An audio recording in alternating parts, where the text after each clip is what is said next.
आज हम जो यह कोशिका चैप्टर है इसमें से मोस्ट इम्पोर्टेंट क्वेश्चन करने वाले हैं। तो हमारे सबसे पहला क्वेश्चन है, जीवन की सबसे मूलभूत इकाई होती है वो है कोशिका होती है। ठीक है, इसमें सबसे पहला क्वेश्चन आता है। और दूसरा है, कोशिका की खोज किसके द्वारा की गई थी? तो रॉबर्ट हुक है, उसने 1665 में कोशिका की खोज की थी। और अगला है, सर्वप्रथम कोशिका शब्द का प्रतिपादन किया था स्लाइडन और स्वान ने किया था कोशिका शब्द का प्रतिपादन। रॉबर्ट हुक ने किसको देखकर कोशिका की खोज की थी? तो कार्क के टुकड़ों को देखकर की थी। अगला है, कोशिका को कितने भागों में विभाजित किया गया है? तो कोशिका को 2 भागों में विभाजित किया गया है, जिसमें सबसे पहले प्राकैरियोटिक और यूकैरियोटिक कोशिकाएं। अगला है, जीवाणु तथा नीलत हरी शैवालों में मुख्य रूप से कौन सी कोशिका पाई जाती है? तो प्राकैरियोटिक कोशिका पाई जाती है। अगला है, प्राकैरियोटिक कोशिका में श्वसन का कार्य कौन करता है? मोसोमोम। जंतु व वनस्पति में कौन सी कोशिकाएं पाई जाती है? यूकैरियोटिक कोशिका पाई जाती है। यूकैरियोटिक एक कोशिकीय जीवों को सम्मिलित किया गया है प्रोटिस्टा जगत में। यूकैरियोटिक कोशिकाओं में आरएनए का संश्लेषण कहाँ होता है? तो नाभिक में होता है। सबसे बड़ी कोशिका शुतुरमुर्ग का अंडा होती है। संसार की सबसे छोटी कोशिका होती है माइकोप्लाज्मा। मानव शरीर में पाई जाने वाली सबसे बड़ी कोशिका है अंडाणु। और मानव शरीर में सबसे छोटी कोशिका है सेरिबेलम की ग्रैंथियस सेल। अगला है, मानव शरीर में पाई जाने वाली सबसे लंबी कोशिका न्यूरॉन। ये इतना मैं जो बता रहा हूँ, इतने क्वेश्चन करने के बाद आपको कोशिका का चैप्टर देखने की ज़रूरत नहीं पड़ेगी, बस इतना याद कर लो जितना मैं बता रहा हूँ। अगला है, कोशिका में केंद्रक की खोज किसने की थी? तो रॉबर्ट ब्राउन ने 1831 में। वास्तविक केंद्र किस में अनुपस्थित होता है? प्रोकैरियोटिक कोशिकाओं में।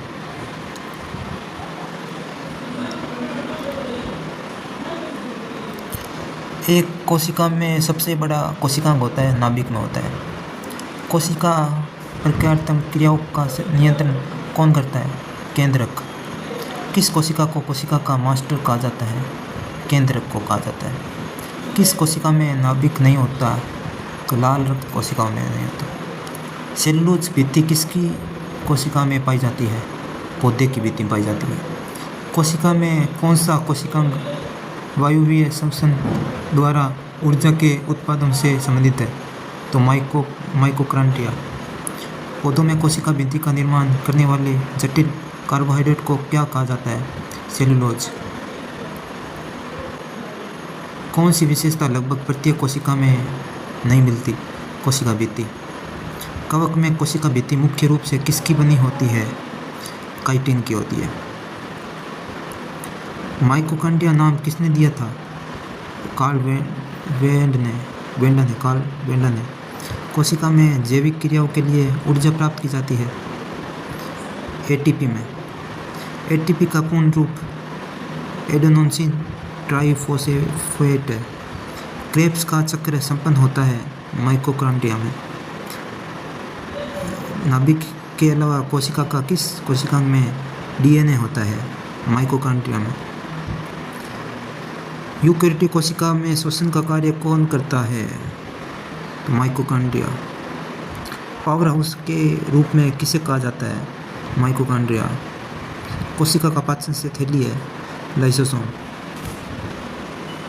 कोशिका झिल्ली मुख्यतः किस में बनी होती है? तो लिपिड की बनी होती है, लिपिड व प्रोटीन से। किस प्रकार द्वारा कुछ पदार्थ जैसे कार्बन डाइऑक्साइड तथा ऑक्सीजन कोशिका झिल्ली में के आर पार जाते हैं? विसरण के द्वारा।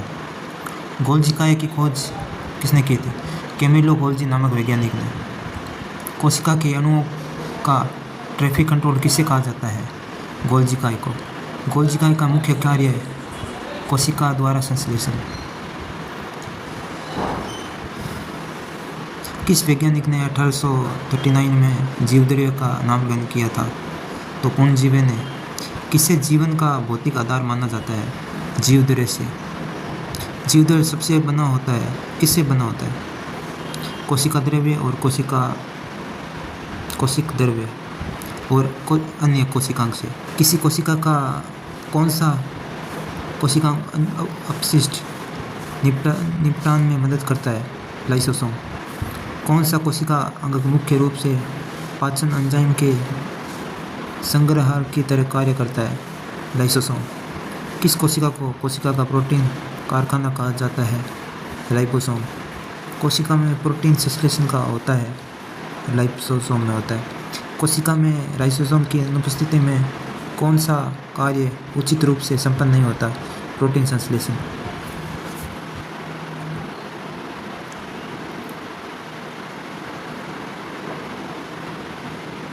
पादप कोशिका में लवण किसके प्रकार के होते हैं? हरित लवक, आणविक लवक, वर्णिल लवक। कोशिका जिसमें प्रकाश संश्लेषण होता है? क्लोरोप्लास्ट। पादप कोशिका का रसोई घर किसे कहते हैं? हरित लवक।